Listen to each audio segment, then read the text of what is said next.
Coucou tout le monde, bienvenue sur Viens et suis-moi. Écoute et prête l'oreille, je suis Vaya Priya et je suis très heureuse de vous retrouver pour cette deuxième vidéo de la semaine. J'espère, chers frères et sœurs, que vous avez pris le temps d'étudier Viens et suis-moi et de lire ces chapitres que nous avions à lire cette semaine, c'est-à-dire de Néphi, chapitres 6 à 10.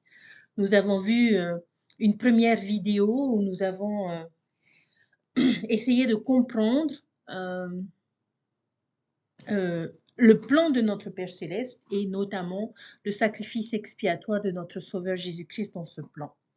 Alors, nous allons continuer à parler de ce grand et merveilleux plan de Dieu et ensemble découvrir la partie sur laquelle repose tout le reste du plan. La partie du plan où tout ce qui y précède, y mène et y pointe et tout ce qui suit est affecté par un moment en particulier. Et ce moment est le jugement final. Toutes nos décisions et actions prémortelles, mortelles, post-mortelles seront prises en compte lors du jugement. Et nos destinées éternelles, après le jugement, vont être déterminées par ce dernier. Pour nous, personnellement, tout le plan repose vraiment sur ce moment, n'est-ce pas? Et c'est ce que nous allons découvrir. Si je devais choisir un seul verset sur lequel reposer le reste de notre leçon, l'idée majeure que j'ai l'impression que Jacob essaye de nous faire comprendre ici, c'est le verset 46.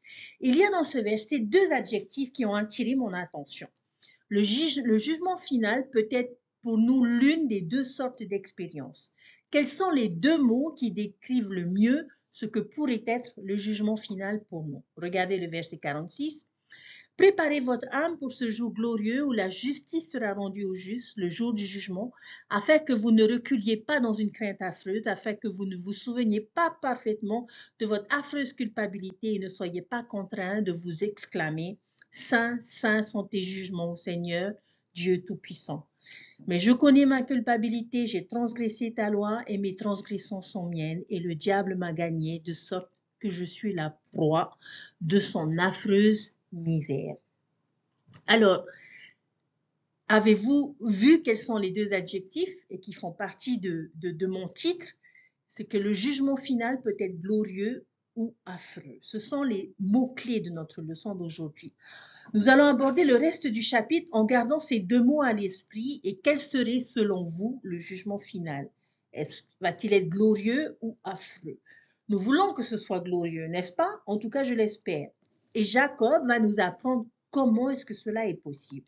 Il y a une liste de versets de 2 Néphi chapitre 1 que nous pouvons étudier et qui décrivent les choses qui donneront lieu à un jugement glorieux ou qui décrivent les choses qui donneront lieu à un jugement affreux, ou même des versets où l'on a les exemples des deux types de jugements.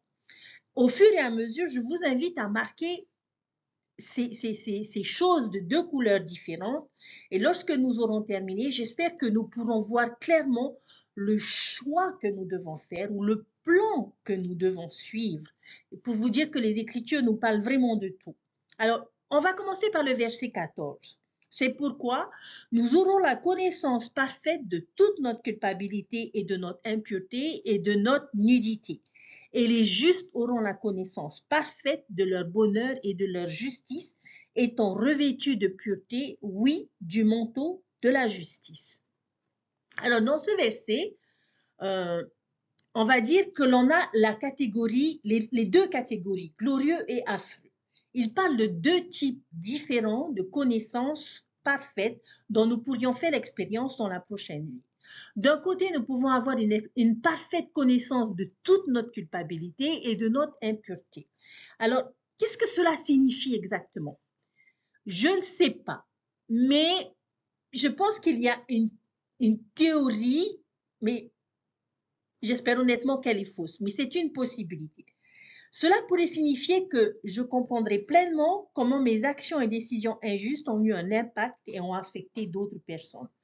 Peut-être que nous ne le comprenons pas complètement maintenant, peut-être que les personnes nous ont vu faire quelque chose et que cela a ébranlé leur foi ou qu'ils ont justifié leurs propres actions pécheresses parce qu'ils nous ont vu le faire. Et nous ne l'avons peut-être même jamais réalisé. Quel impact notre colère, notre impatience, notre convoitise, notre égoïsme ont-ils eu sur les autres personnes?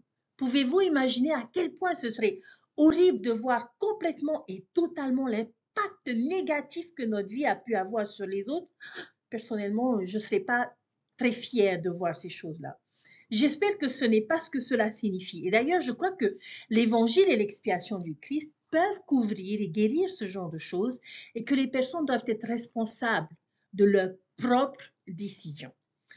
D'un autre côté, en utilisant cette même logique de manière positive, parce que ce verset parle également de recevoir une connaissance parfaite de notre jouissance et de notre justice, j'espère que c'est ce que cela signifie. Peut-être que nous parviendrons à comprendre pleinement comment nos actions et nos décisions justes ont eu un impact et ont affecté d'autres personnes. Comment est-ce que notre exemple les a bénis, les a changés, les a conduits dans la bonne direction. Nous ne le comprenons peut-être pas entièrement à l'heure actuelle, mais ne serait-il pas étonnant d'avoir une parfaite connaissance de cette influence? Je pense que le meilleur exemple de ce principe auquel je puisse penser est ce chef-d'œuvre de Noël, La vie est belle de George Bailey, qui a une parfaite connaissance de la bonne influence que sa vie a eue. Et peut-être que nous recevrons nous aussi le cadeau de savoir à quoi aurait ressemblé le monde sans nous. Et qu'est-ce que cela vous ferait au dernier jour d'avoir cette parfaite connaissance de tout le bien que votre vie a fait. Pour vivre votre propre moment de type « c'était une vie magnifique ». Ce serait glorieux, n'est-ce pas?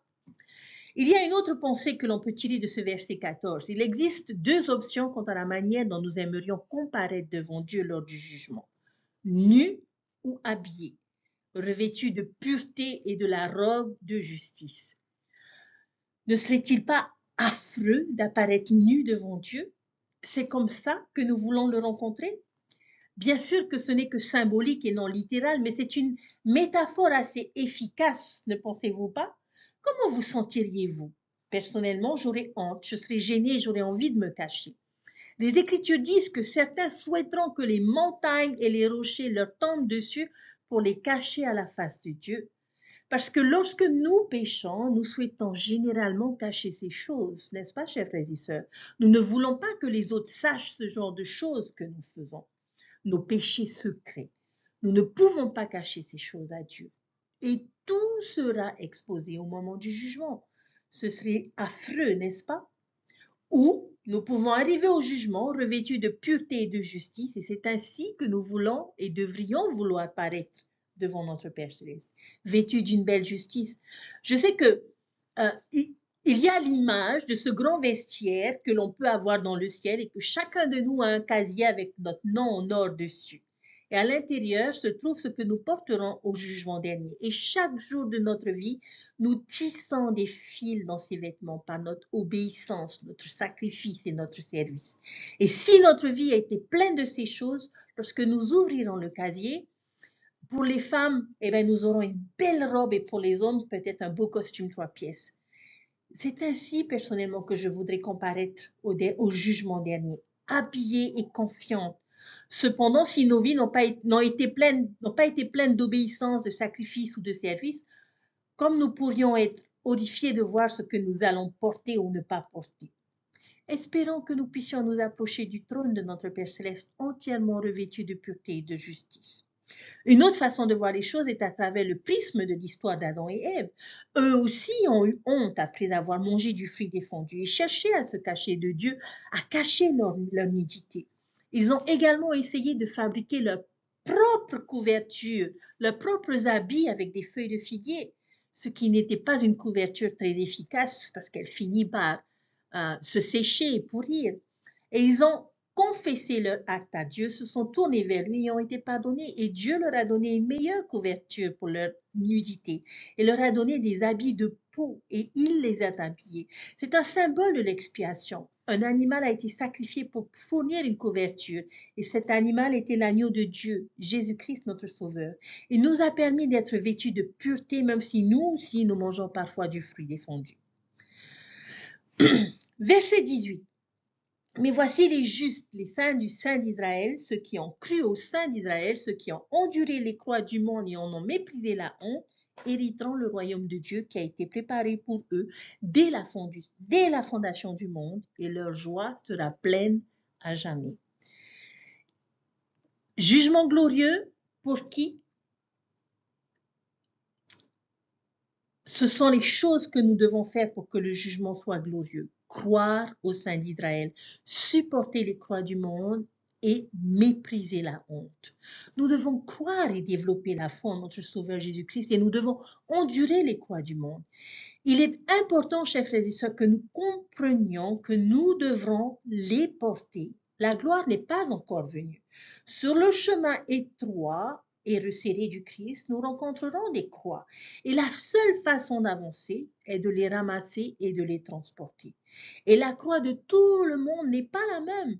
Peut-être que votre croix est un handicap physique ou mental, peut-être une vie de famille difficile, la perte d'un enfant, la victoire sur une dépendance, le fait de rester ferme face à la persécution, au ridicule, à la dépression, aux difficultés financières ou la solitude. Ce sont les croix d'une vie juste dans un monde méchant. Ce n'est pas facile d'être celui qui choisit le bien alors que tout le monde fait le contraire et se demande pourquoi nous nous donnons tant de mal pour suivre les principes de l'Évangile. Nous avons tous sans exception, chers frères et sœurs, des croix à porter dans cette vie. Il y a de l'opposition en toutes choses, nous en avons parlé. Et nous allons devoir mépriser la honte. Qu'est-ce que cela signifie? Cela signifie peut-être que nous ne nous soucions pas lorsqu'ils se moquent de nous ou nous ridiculisent. Lorsque nous entendons les rires du grand et spacieux édifice, nous n'y prêtons pas attention. Cela pourrait aussi signifier que je ne participe pas aux choses honteuses que le monde fait. Les deux interprétations fonctionnent ici. Voyons en présent le verset 21. Et il vient dans le monde afin de sauver tous les hommes s'ils écoutent sa voix. Car voici, il subit les souffrances de tous les hommes, oui, les souffrances de tous les êtres vivants, tant des hommes que des femmes et des enfants, qui appartiennent à la famille d'Adam. Un jugement glorieux pour celui qui écoute la voix du Sauveur, ce qui implique entendre et obéir. Alors le jour du jugement sera glorieux. Verset 23. Et il commande à tous les hommes de se repentir et d'être baptisés en son nom, ayant une foi parfaite au sein d'Israël, sinon ils ne peuvent être sauvés dans le royaume de Dieu. Dans ce verset, nous reconnaissons nos 4 principes que sont la foi, le repentir, le baptême, l'imposition des mains pour le don du Saint-Esprit et persévérer jusqu'à la fin. Okay? Ce sont les premiers principes et ordonnances de l'Évangile et je ne vois tout simplement pas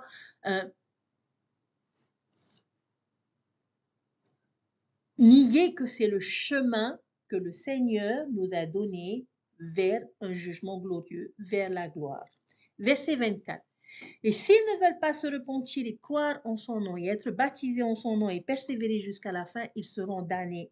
Car le Seigneur Dieu, le Saint d'Israël, l'a dit. C'est la terrible alternative. Si j'ignore les premiers principes et ordonnances de l'Évangile, alors nous aurons un jugement affreux. Je reviendrai sur cela plus tard. Verset 27. Malheur à celui à qui la loi a été donnée ou qui a eu tous les commandements de Dieu, comme nous qui les transgresse et qui prodigue les jours de son épreuve, car affreux est son état. Nous avons notre connaissance de notre culpabilité, nous avons ignoré les premiers principes et maintenant, c'est ceux qui transgressent les lois de Dieu et qui perdent des jours de leur probation se trouveront dans un état épouvantable. Si je connais les lois de Dieu et que je continue de les transgresser, ce sera pire pour moi que si je ne les ai jamais connues en premier lieu. Pécher par ignorance est une chose, mais transgresser sciemment en est une autre. Le verset 28 que nous connaissons bien et qui dit « Oh, le plan astucieux du malin, oh, la vanité, la fragilité, la folie des hommes ». Lorsqu'ils sont instruits, ils se croient sages et ils n'écoutent pas les recommandations de Dieu car ils les laissent de côté, pensant savoir par eux-mêmes. C'est pourquoi leur sagesse est folie et elle ne leur profite pas et ils périront.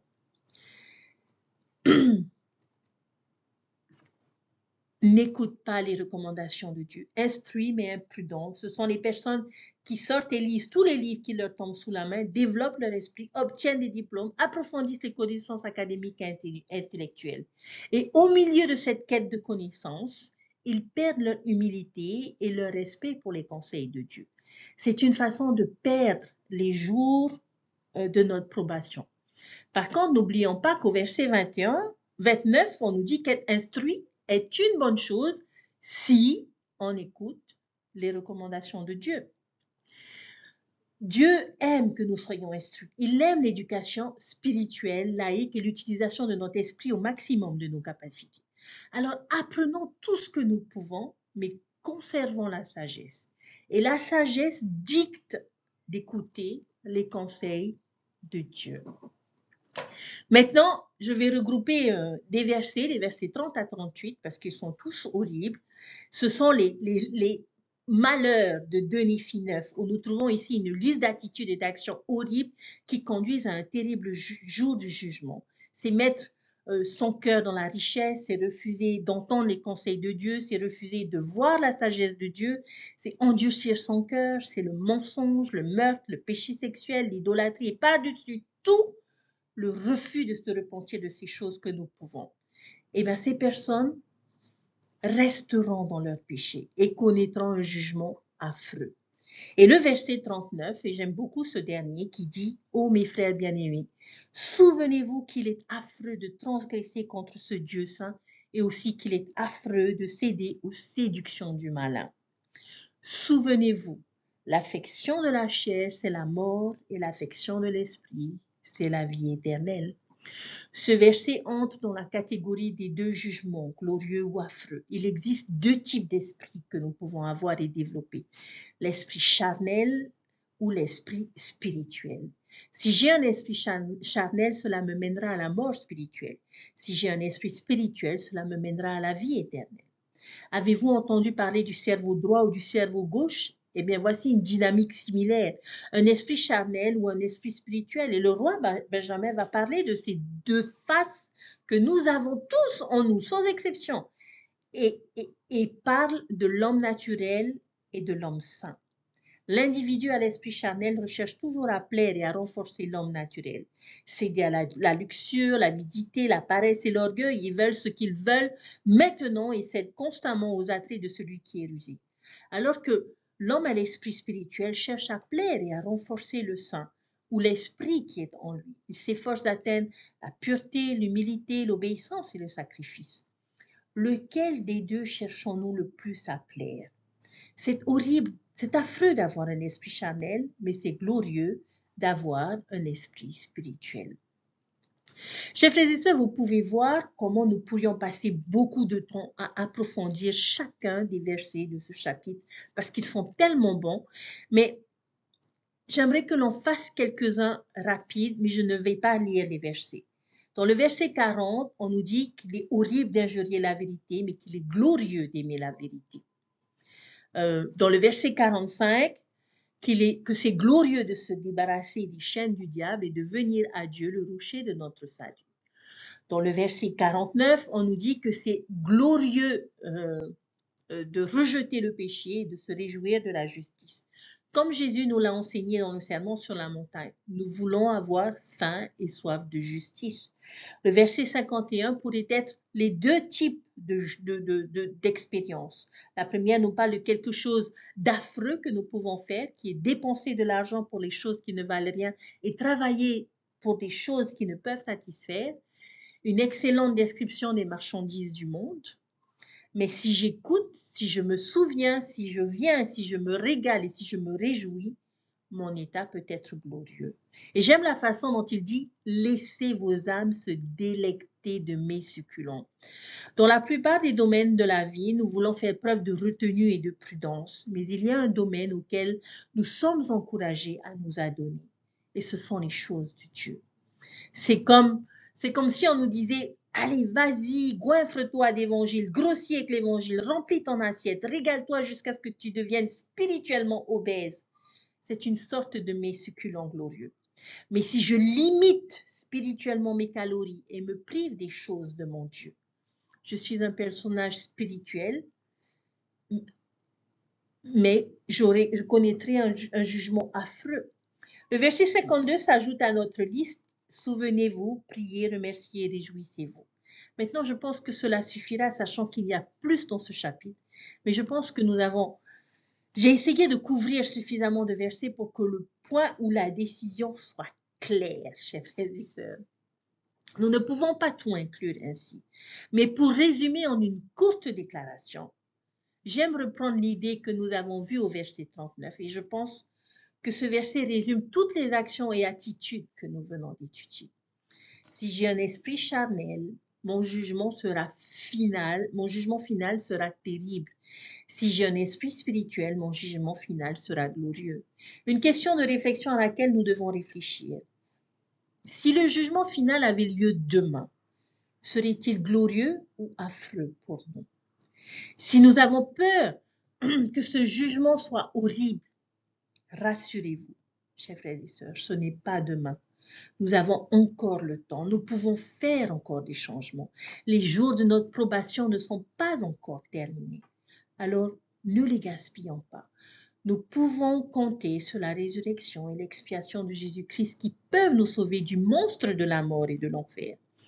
Mais nous devons choisir l'expérience glorieuse. Comme Jacob nous l'a enseigné, avez-vous ressenti des incitations spirituelles? Ce sera probablement différent pour chacun d'entre nous. Peut-être avons-nous ressenti l'influence réconfortante de l'Esprit qui nous encourage à continuer sur le chemin de gloire que nous nous efforçons de parcourir. Ou peut-être que ces enseignements nous incitent à nous débarrasser de quelque chose d'horrible dans notre vie. Quoi qu'il en soit, je nous exhorte à suivre les inspirations de l'Esprit. Chers frères et sœurs, cherchons à faire les choses qui feront de ce jour décisif un jour glorieux et non affreux. Des choses qui feront de ce jour le plus beau jour de notre existence. Et si nous faisons notre part, le Sauveur fera certainement la sienne. Avec toutes ces choses que nous venons de passer en revue et que nous devons faire, rappelons-nous également que la seule raison pour laquelle nous avons même une chance d'avoir un jour un jugement glorieux, c'est à cause des mérites, de la miséricorde et de la grâce du Saint-Messie.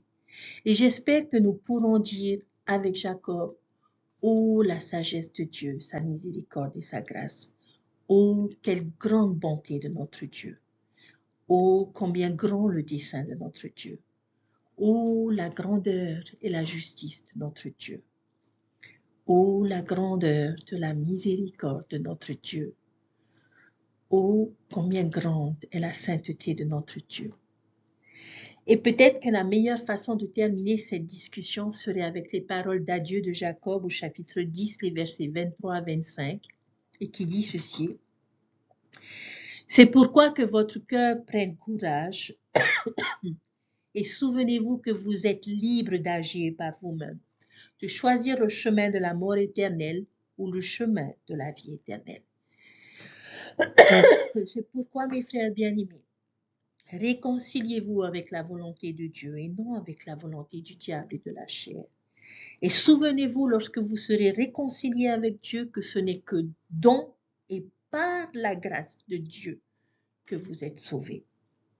C'est pourquoi, puisse Dieu vous relever de la mort par le pouvoir de la résurrection et aussi de la mort éternelle par le pouvoir de l'expiation, afin que vous soyez reçus dans le royaume éternel de Dieu, afin que vous le louiez par la grâce divine. Amen.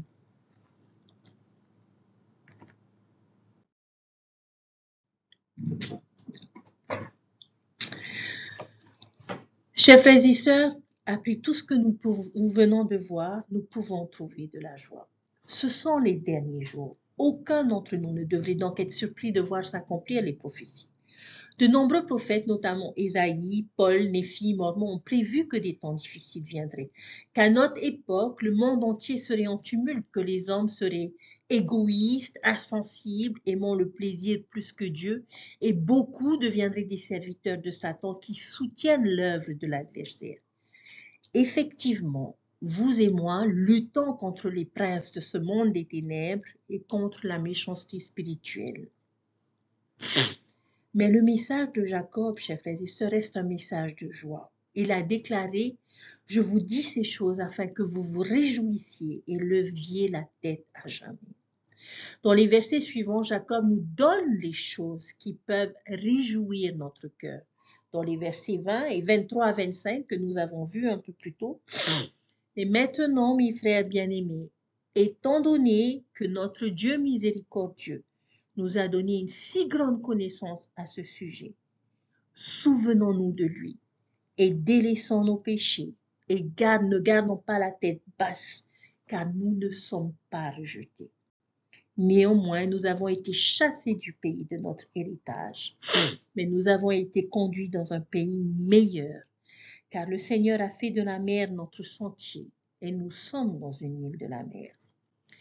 C'est pourquoi, je répète ces versets, que votre cœur prenne courage, et souvenez-vous que vous êtes libre d'agir par vous-même, de choisir le chemin de la mort éternelle ou le chemin de la vie éternelle. C'est pourquoi, mes frères bien-aimés, réconciliez-vous avec la volonté de Dieu et non avec la volonté du diable et de la chair. Souvenez-vous, lorsque vous serez réconciliés avec Dieu, que ce n'est que dans et par la grâce de Dieu que vous êtes sauvés. C'est pourquoi, puisse Dieu vous relever de la mort par le pouvoir de la résurrection et aussi de la mort éternelle par le pouvoir de l'expiation, afin que vous soyez reçus dans le royaume éternel de Dieu, afin que vous le louiez par la grâce divine. Amen. Chers frères et sœurs, la vie est remplie de déviations et d'impasses, d'épreuves et de problèmes en tout genre. Chacun d'entre nous a probablement connu des moments de détresse, d'angoisse et de désespoir qui nous ont presque engloutis. Pourtant, nous sommes ici pour avoir de la joie. Oui, la réponse est un oui catégorique. Et comment cela est-il possible? Que devons-nous faire pour obtenir la joie que notre Père Céleste a en réserve pour nous? Eliza Ashno, deuxième présidente générale de la Société de secours, a donné cette réponse fascinante. Elle a dit « Il n'y a que les saints qui puissent être heureux en toutes circonstances. » C'est cela, chers frères et sœurs. Les saints peuvent être heureux en toutes circonstances. Nous pouvons éprouver de la joie même quand nous passons une mauvaise journée, une mauvaise semaine ou une mauvaise année. Mes chers frères et sœurs, comme notre prophète nous l'a enseigné, la joie que nous ressentons dépend peu de notre situation, mais entièrement de l'orientation de notre vie, lorsqu'elle est centrée sur le plan du salut de Dieu, sur Jésus-Christ et sur son évangile. Alors nous pouvons connaître la joie, quoi qu'il arrive ou n'arrive pas dans notre vie. La joie vient de lui et grâce à lui. Il est la source de toute joie. Alors comment est-ce que nous pouvons obtenir cette joie? Nous pouvons commencer par avoir le regard fixé sur Jésus, le chef et le consommateur de notre foi, dans chacune de nos pensées. Nous pouvons le remercier toujours par nos prières et par notre respect des alliances que nous avons contractées avec lui et avec notre Père Céleste. Lorsque notre Sauveur devient de plus en plus réel pour nous, et lorsque nous supplions que sa joie nous soit accordée, chers frères et sœurs, je vous témoigne que notre joie augmente. Si nous nous tournons vers le monde et suivons les recettes du bonheur, nous ne connaîtrons jamais la joie. Les impies peuvent éprouver tout un éventail d'émotions et de sensations, mais ils ne connaîtront jamais la joie. La joie est un cadeau pour ceux qui sont fidèles. C'est le cadeau que reçoivent ceux qui s'efforcent de mener une vie juste, conforme aux enseignements de notre Sauveur Jésus-Christ. Il nous a appris comment avoir la joie. Lorsque nous choisissons notre Père Céleste pour être notre Dieu, que nous le laissons prévaloir dans notre vie, lorsque nous pouvons sentir l'expiation du Sauveur opérer dans notre vie, nous sommes remplis de joie. Chaque fois que nous soutenons notre conjoint, que nous guidons nos enfants, chaque fois que nous pardonnons à quelqu'un ou que nous lui demandons pardon, nous pouvons éprouver de la joie. Chaque jour où nous choisissons de penser de manière céleste, chaque jour où nous respectons nos alliances et aidons les autres à faire de même, la joie sera nôtre. Écoutez ces paroles du psalmiste qui dit « J'ai constamment l'Éternel sous mes yeux. Quand il est à ma droite, je ne chancelle pas. Il y a d'abondantes joies devant sa face. » Lorsque ce principe est implanté dans notre cœur, chers frères et sœurs, chaque jour peut être un jour de joie et de félicité.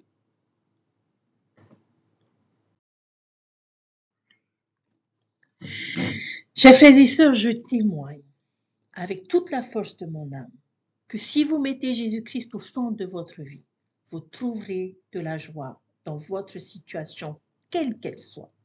La réponse se trouve vraiment auprès de notre frère aîné. Prenons le temps d'apprendre à connaître Jésus-Christ par l'étude diligente, en acquérant une plus grande foi en lui et en nous efforçant de devenir davantage semblables à lui. Le président Nelson a dit ceci: « Si vous voulez être malheureux, enfreignez les commandements et ne vous repentez jamais. Si vous voulez trouver la joie, restez sur le chemin des alliances. » Le bonheur, c'est tout simple, n'est-ce pas? Il suffit de contracter des alliances et de les respecter toute notre vie. Le respect des alliances avec Dieu apporte en récompense le pouvoir céleste, ce pouvoir qui nous fortifie pour résister à nos épreuves, nos tentations et nos chagrins. Ce pouvoir nous facilite le chemin. Les personnes qui vivent les lois supérieures de Jésus-Christ ont accès à ce pouvoir supérieur. Respecter les alliances, chers frères et sœurs, rend la vie plus facile.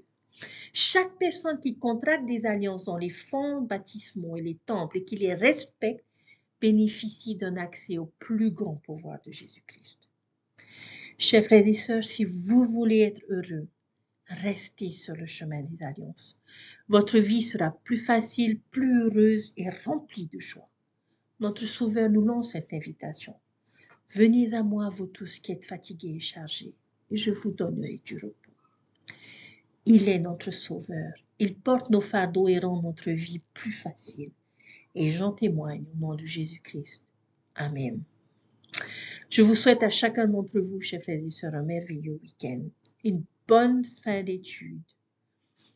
Et puissiez-vous changer ce que vous avez besoin de changer pour que votre jugement soit un jugement glorieux et non affreux. Mais n'oubliez pas que vous avez un Sauveur.